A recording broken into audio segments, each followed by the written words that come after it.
सत श्री अकाल जी। News update देख रहे सारे ही दर्शकों का स्वागत करता हाँ। मैं हाँ गुरइकबाल सिंह।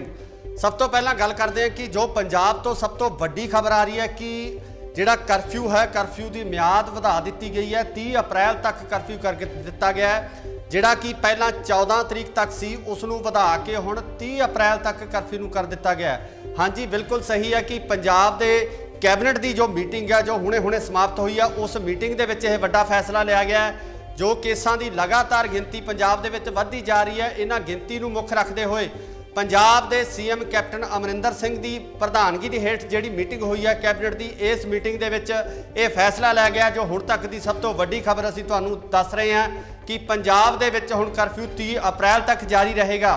अगली खबर जिहड़ी आ रही है कि पंजाब दे मुख मंत्री कैप्टन अमरिंदर सिंह अज मीडिया के सामने होए सी, सन्मुख होए सी, जिन्हां द्वारा की वीडियो कॉन्फ्रेंसिंग राही मीडिया नाल गलबात की गई। उन्होंने बहुत ਜਿਹੜੀਆਂ ਗੱਲਾਂ ਗੁੱਝੀਆਂ ਗੱਲਾਂ ਜਿਹੜੀਆਂ ਸਰਕਾਰ ਦੇ ਅੰਦਰ ਜਿਸ ਤਰ੍ਹਾਂ ਦੀਆਂ ਰਿਪੋਰਟਾਂ ਉਹਨਾਂ ਨੂੰ ਮਿਲ ਰਹੀਆਂ ਨੇ, ਉਹ ਰਿਪੋਰਟਾਂ ਸਾਡੇ ਨਾਲ ਸਾਂਝੀਆਂ ਕੀਤੀਆਂ, ਜਿਹਦੇ ਵਿੱਚ ਸਭ ਤੋਂ ਪਹਿਲੀ ਗੱਲ ਜੋ ਅਸੀਂ ਤੁਹਾਡੇ ਸਾਹਮਣੇ ਪੇਸ਼ ਕਰ ਰਹੇ ਹਾਂ ਉਹਦੇ ਵਿੱਚ ਇਹ ਹੈ ਕਿ ਕਰੋਨਾ ਵਾਇਰਸ ਹੈ ਜਿਹੜਾ ਜੁਲਾਈ ਅਗਸਤ ਦੇ ਵਿੱਚ ਜਿਹੜਾ ਬਹੁਤ ਜ਼ਿਆਦਾ ਵੱਧ ਜਾਵੇਗਾ, ਆਪਣੇ ਸਿਖਰ ਦੇ ਉੱਪਰ ਹੋਵੇਗਾ। जुलाई अगस्त ਦੇ ਵਿੱਚ ਜਿਹੜਾ ਲੋਕਾਂ ਨੂੰ ਇਸ ਕਰੋਨਾ ਦੀ ਮਾਰ ਹੈ ਜਿਹੜੀ ਉਹ ਝੱਲਣੀ ਪੈ ਸਕਦੀ ਹੈ। ਸੋ ਇਸੇ ਕਰਕੇ ਵਾਰ-ਵਾਰ ਜਿਹੜਾ ਮੁੱਖ ਮੰਤਰੀ ਵੱਲੋਂ ਅਪੀਲ ਕੀਤੀ ਜਾ ਰਹੀ ਹੈ, ਜਿਹਦੇ ਵਿੱਚ ਕਿਹਾ ਜਾ ਰਿਹਾ ਹੈ ਕਿ ਤੁਸੀਂ ਆਪਣੇ ਘਰਾਂ ਦੇ ਵਿੱਚ ਰਹੋ, ਆਪਣੇ ਘਰਾਂ ਦੇ ਵਿੱਚ ਰੁਕੋ ਤੇ ਆਪਣੇ ਪਰਿਵਾਰ ਨੂੰ ਇਸ ਤੋਂ ਬਚਾਓ। ਇਸ ਤੋਂ ਬਾਅਦ ਮੁੱਖ ਮੰਤਰੀ ਨੇ ਜਿਹੜੀ ਅਗਲੀ ਗੱਲ ਕਹੀ ਹੈ ਕਿ ਅਗਸਤ ਦੇ ਵਿੱਚ ਜਿਹੜਾ ਥੋੜੇ ਜਿਹੇ ਸਥਿਤੀ ਦੇ ਵਿੱਚ ਸੁਧਾਰ ਆਵੇਗਾ, ਅਗਸਤ ਦੇ ਵਿੱਚ ਜਿਹੜਾ ਕਰੋਨਾ ਦੇ ਵਿੱਚ ਕੁਛ ਠੱਲ ਪਵੇਗੀ। ਸੋ ਇਹ ਜਿਹੜੀਆਂ ਸਾਰੀਆਂ ਗੱਲਾਂ ਨਿਕਲ ਕੇ ਸਾਹਮਣੇ ਆ ਰਹੀਆਂ ਨੇ, ਇਹ ਜਿਹੜੀਆਂ ਚਿੰਤਾ ਦਾ ਵਿਸ਼ਾ ਨੇ ਪੰਜਾਬ ਦੇ ਲੋਕਾਂ ਵਾਸਤੇ, ਪੰਜਾਬ ਵਾਸਤੇ ਕਿ ਜਿਸ ਤਰ੍ਹਾਂ ਦੀ ਸਥਿਤੀ ਸਾਡੇ ਸਾਹਮਣੇ ਪੈਦਾ ਹੋਣ ਵਾਲੀ ਹੈ, ਇਹਨਾਂ ਸਥਿਤੀਆਂ ਨੂੰ ਦੇਖਦੇ ਹੋਏ ਸਾਨੂੰ ਆਪਣੇ ਆਪ ਤੇ ਸੰਜਮ ਰੱਖਣਾ ਪੈਣਾ, ਕੰਟਰੋਲ ਰੱਖਣਾ ਪੈਣਾ। ਸੋ ਇਸ ਦੇ ਨਾਲ ਨਾਲ ਮੁੱਖ ਮੰਤਰੀ ਨੇ ਜਿਹੜੀ ਅਗਲੀ ਗੱਲ ਕਹੀ ਹੈ ਕਿ ਪੰਜਾਬ ਹੈ ਜਿਹੜਾ ਦੂਜੀ ਸਟੇਜ ਦੇ ਵਿੱਚ ਦਾਖਲ ਹੋ ਚੁੱਕਿਆ ਹੈ। ਦੂਸਰੀ ਸਟੇਜ ਦੇ ਵਿੱਚ ਪਹੁੰਚ ਕੇ ਪੰਜਾਬ ਹੈ ਜਿਹੜਾ ਕਰੋਨਾ ਦਾ ਖਤਰਾ ਹੋਰ ਵੱਧ ਗਿਆ, ਜਿਸ ਤਰੀਕੇ ਨਾਲ ਲਗਾਤਾਰ ਕੇਸ ਵਧਦੇ ਜਾ ਰਹੇ ਨੇ। ਇਸ ਤੋਂ ਇਲਾਵਾ ਪੰਜਾਬ ਦੇ ਮੁੱਖ ਮੰਤਰੀ ਨੇ ਕਿਹਾ ਕਿ ਕਿਸਾਨਾਂ ਨੂੰ ਜਿਹੜੀ ਖਾਸ ਰਿਆਇਤ ਦਿੱਤੀ ਜਾਵੇਗੀ, ਕਿਉਂਕਿ ਜਿਸ ਤਰ੍ਹਾਂ ਨਾਲ ਵਾਢੀ ਦਾ ਸੀਜ਼ਨ ਸ਼ੁਰੂ ਹੋ ਗਿਆ ਹੈ, ਜਿਸ ਤਰ੍ਹਾਂ ਨਾਲ ਵਾਢੀ ਚੱਲ ਰਹੀ ਹੈ, ਉਸ ਹਿਸਾਬ ਨਾਲ ਕਿਸਾਨਾਂ ਨੂੰ ਜਿਹੜੀ ਬਹੁਤ ਰਿਆਇਤ ਦਿੱਤੀ ਜਾਵੇਗੀ ਕਿ ਉਹਨਾਂ ਨੂੰ ਆਪਣੀ ਫਸਲ ਸੰਭਾਲਣ ਦਾ ਮੌਕਾ ਦਿੱਤਾ ਜਾ ਸਕੇ। ਕਿਉਂਕਿ ਜਿਸ ਤਰੀਕੇ ਨਾਲ ਆਪਾਂ ਸੋਚਦੇ ਹਾਂ ਕਿ ਜਿਸ ਤਰੀਕੇ ਨਾਲ ਪਿੰਡਾਂ ਦੇ ਵਿੱਚ ਹੁਣ ਕਣਕ ਦੀ ਵਾਢੀ ਸ਼ੁਰੂ ਹੋ ਜਾਣੀ ਹੈ, ਜੋ ਲੇਬਰ ਹੈ ਉਹਨਾਂ ਨੂੰ ਖਾਸ ਰਿਆਇਤ ਦਿੱਤੀ ਜਾਵੇਗੀ। ਕਿਸਾਨਾਂ ਨੂੰ ਕਿਸੇ ਕਿਸਮ ਦੀ ਕੋਈ ਦਿੱਕਤ ਹੈ ਜਿਹੜੀ ਉਹ ਸਾਹਮਣੇ ਨਹੀਂ ਆਉਣ ਦਿੱਤੀ ਜਾਵੇਗੀ। ਮੰਡੀਆਂ ਦੇ ਵਿੱਚ ਜਿਹੜੇ ਖਾਸ ਪ੍ਰਬੰਧ ਆ ਉਹ ਕੀਤੇ ਗਏ ਨੇ। ਇਸ ਦੇ ਨਾਲ ਨਾਲ ਮੁੱਖ ਮੰਤਰੀ ਵੱਲੋਂ ਅਪੀਲ ਵੀ ਕਿਸਾਨਾਂ ਨੂੰ ਕੀਤੀ ਗਈ ਹੈ ਕਿ ਅਗਰ ਹੋ ਸਕੇ ਤਾਂ ਕਿਸਾਨ ਹੈ ਜਿਹੜੀ ਆਪਣੀ ਫਸਲ ਹੈ ਮੰਡੀਆਂ ਦੇ ਵਿੱਚ ਉਹ 1 ਮਈ ਤੱਕ ਲੈ ਕੇ ਆਉਣ, ਜਾਂ ਇਸ ਮਈ ਮਹੀਨੇ ਦੇ ਵਿੱਚ ਆਪਣੀ ਕਣਕ ਨੂੰ ਹੈ ਜਿਹੜੀ ਵੇਚਣ ਵਾਸਤੇ ਮੰਡੀਆਂ ਦੇ ਵਿੱਚ ਲੈ ਕੇ ਆਉਣ। ਜਦੋਂ ਕਿ ਮੁੱਖ ਮੰਤਰੀ ਵੱਲੋਂ ਕਿਹਾ ਗਿਆ ਕਿ ਉਹਨਾਂ ਵੱਲੋਂ ਪੁਖਤਾ ਪ੍ਰਬੰਧ ਹੈ ਜਿਹੜੇ ਉਹ ਮੰਡੀਆਂ ਦੇ ਵਿੱਚ ਖਰੀਦ ਕਰਨ ਵਾਸਤੇ ਕਰ ਦਿੱਤੇ ਗਏ ਨੇ। ਉਹ ਇੱਕ ਖਾਸ ਸਟ੍ਰੈਟਜੀ ਉਹਨਾਂ ਵੱਲੋਂ ਬਣਾਈ ਗਈ ਹੈ ਜਿਸ ਦੇ ਰਾਹੀਂ ਜਿਹੜੀ ਕਣਕ ਦੀ ਖਰੀਦ ਹੋਵੇਗੀ। ਇਸੇ ਦੌਰਾਨ ਮੁੱਖ ਮੰਤਰੀ ਵੱਲੋਂ ਇਹ ਵੀ ਕਿਹਾ ਗਿਆ ਕਿ ਜਿਸ ਤਰੀਕੇ ਨਾਲ ਪੰਜਾਬ ਦੇ ਵਿੱਚ ਪੂਰੀ ਤਰ੍ਹਾਂ ਨਾਲ ਲਾਕਡਾਊਨ ਕੀਤਾ ਹੋਇਆ, ਇਸ ਲਾਕਡਾਊਨ ਦੌਰਾਨ ਪੰਜਾਬ ਦੇ ਵਿੱਚ ਜਿਹੜੀ ਨਸ਼ੇ ਦੀ ਚੇਨ ਆ ਉਹ ਬਿਲਕੁਲ ਟੁੱਟ ਗਈ ਹੈ।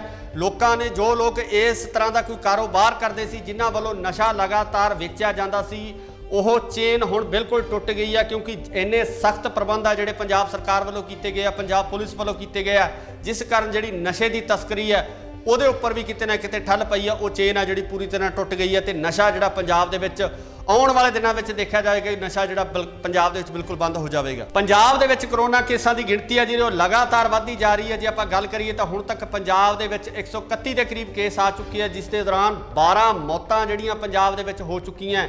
ਸੋ ਇਸੇ ਨੂੰ ਦੇਖਦੇ ਹੋਏ ਪੰਜਾਬ ਦੇ ਮੁੱਖ ਮੰਤਰੀ ਵੱਲੋਂ ਇੱਕ ਵੱਡਾ ਫੈਸਲਾ ਲਿਆ ਗਿਆ, ਜਿਸ ਤਰ੍ਹਾਂ ਕਿ ਅਸੀਂ ਤੁਹਾਨੂੰ ਪਹਿਲਾਂ ਹੀ ਦੱਸ ਚੁੱਕੇ ਹਾਂ ਕਿ ਚੰਡੀਗੜ੍ਹ ਦੇ ਵਿੱਚ ਜਿਹੜੇ ਮਾਸਕ ਆ ਉਹ ਜ਼ਰੂਰੀ ਕਰ ਦਿੱਤੇ ਗਏ ਸੀ। ਹੁਣ ਜਿਹੜਾ ਪੰਜਾਬ ਦੇ ਮੁੱਖ ਮੰਤਰੀ ਵੱਲੋਂ ਜਿਹੜਾ ਫੈਸਲਾ ਲਾਗੂ ਕੀਤਾ ਗਿਆ, ਉਹਦੇ ਵਿੱਚ ਕਿਹਾ ਗਿਆ ਕਿ ਪੰਜਾਬ ਦੇ ਲੋਕਾਂ ਨੂੰ ਵੀ ਅਗਰ ਕੋਈ ਬਾਹਰ ਆਉਣਾ ਹੈ ਤਾਂ ਉਹਨਾਂ ਨੂੰ ਮਾਸਕ ਪਾਉਣਾ ਜਿਹੜਾ ਉਹ ਲਾਜ਼ਮੀ ਹੋ ਗਿਆ ਹੈ। ਪੰਜਾਬ ਦੇ ਲੋਕ ਬਿਨਾਂ ਮਾਸਕ ਤੋਂ ਹੁਣ ਸੜਕਾਂ ਦੇ ਉੱਪਰ ਨਹੀਂ ਆ ਸਕਦੇ।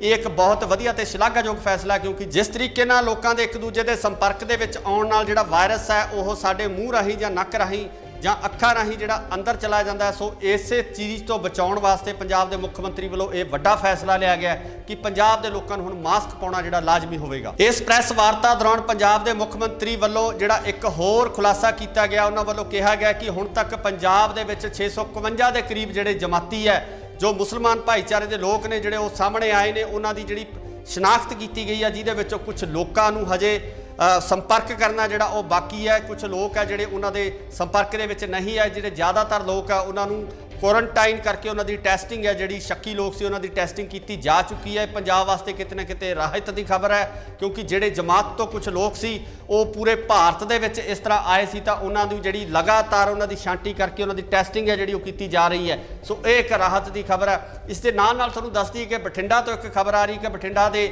ਐਡਵਾਂਸ ਕੈਂਸਰ ਇੰਸਟੀਚਿਊਟ ਦੇ ਵਿੱਚ ਇੱਕ ਬਜ਼ੁਰਗ ਦੀ ਜਿਹੜੀ ਮੌਤ ਹੋ ਗਈ ਹੈ। ਦੱਸਿਆ ਜਾ ਰਿਹਾ ਕਿ ਇਹ ਬਜ਼ੁਰਗ ਨੂੰ ਪਿਛਲੇ ਦਿਨੀ ਕਰੋਨਾ ਵਾਇਰਸ ਦਾ ਸ਼ੱਕੀ ਹੋਣ ਤੇ ਜਿਹੜਾ ਦਾਖਲ ਕਰਵਾਇਆ ਗਿਆ ਸੀਗਾ ਸੀ ਉਹਦੇ ਜਿਹੜੇ ਸੈਂਪਲ ਆ ਉਹ ਲਏ ਜਾ ਚੁੱਕੇ ਆ। ਜਿਹੜੀ ਹੁਣ ਉਹ ਇਹ ਖਬਰ ਆ ਰਹੀ ਹੈ ਕਿ ਉਸ ਬਜ਼ੁਰਗ ਦੀ ਜਿਹੜੀ ਕੈਂਸਰ ਹਸਪੀਟਲ ਦੇ ਵਿੱਚ ਜਿਹੜੀ ਮੌਤ ਹੋ ਚੁੱਕੀ ਹੈ। ਹੁਣ ਦੇਖਣਾ ਹੋਵੇਗਾ ਕਿ ਉਸਦੀ ਜਿਹੜੀ ਰਿਪੋਰਟ ਆ ਉਹ ਕਿਸ ਤਰ੍ਹਾਂ ਹੁੰਦੀ ਹੈ। ਸੋ ਇਸੇ ਤਰ੍ਹਾਂ ਹੀ ਤੁਸੀਂ ਸਾਡੇ ਨਾਲ ਜੁੜੇ ਰਹੋ, ਨਵੀਆਂ ਤੇ ਤਾਜ਼ਾ ਖਬਰਾਂ ਲੈ ਕੇ ਤੁਹਾਡੇ ਸਾਹਮਣੇ ਪੇਸ਼ ਹੁੰਦੇ ਰਵਾਂਗੇ। ਦੇਖਦੇ ਰਹੋ ਇੰਡੋਜ਼ ਟੀਵੀ ਆਸਟ੍ਰੇਲੀਆ। ਧੰਨਵਾਦ।